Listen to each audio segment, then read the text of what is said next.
চাপা না দিয়ে, সাইকেল টাইকেল বাঁচিয়ে, ট্রাম বাসের সঙ্গে মারামারি না করে গাড়ি চালানোর চারটিখানি কথা নয়, রীতিমতন বাহাদুরি।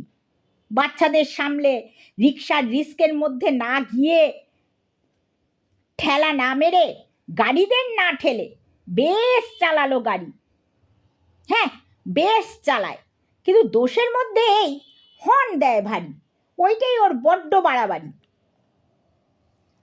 তোমার গাড়ির সামনে তো কেউ পড়েনি, অনর্থক কত হর্ন দিচ্ছ কেন? কানে তালা লেগে গেল যে হে। আমাদের স্কুলের ছেলে যাচ্ছে যে। কোথায় যাচ্ছে? তোমার গাড়ির সামনে দিয়ে যাচ্ছে নাকি?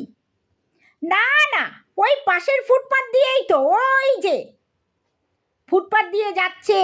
তো তোমার কি, চাপা পড়ছে না তো সে?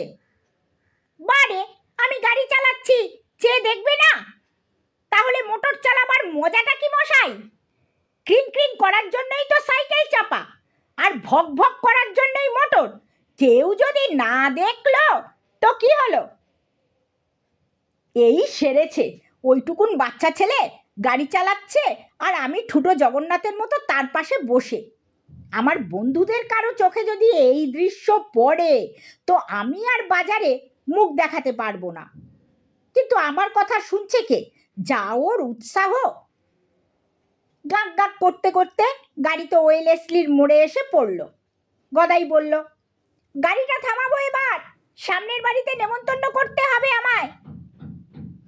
আমাকে কি করতে হবে শুনি? কিচ্ছু না, আপনি চুপচাপ বসে থাকুন গাড়িতে। বসে আছি তো বসেই আছি, চুপচাপ অনেকক্ষণ। আধ ঘন্টা বাদে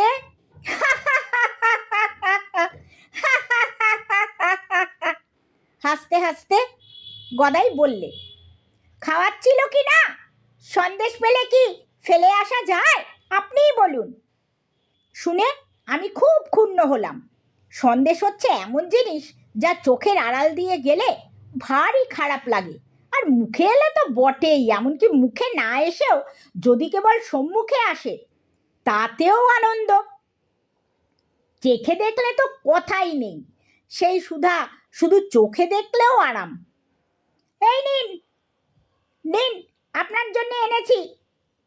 এক ফাঁকে পকেটে পুরে ফেলেছিলাম, ওরা কেউ দেখতে পায়নি বলে গদাই পকেট থেকে দুটো সন্দেশ বার করে দেয়।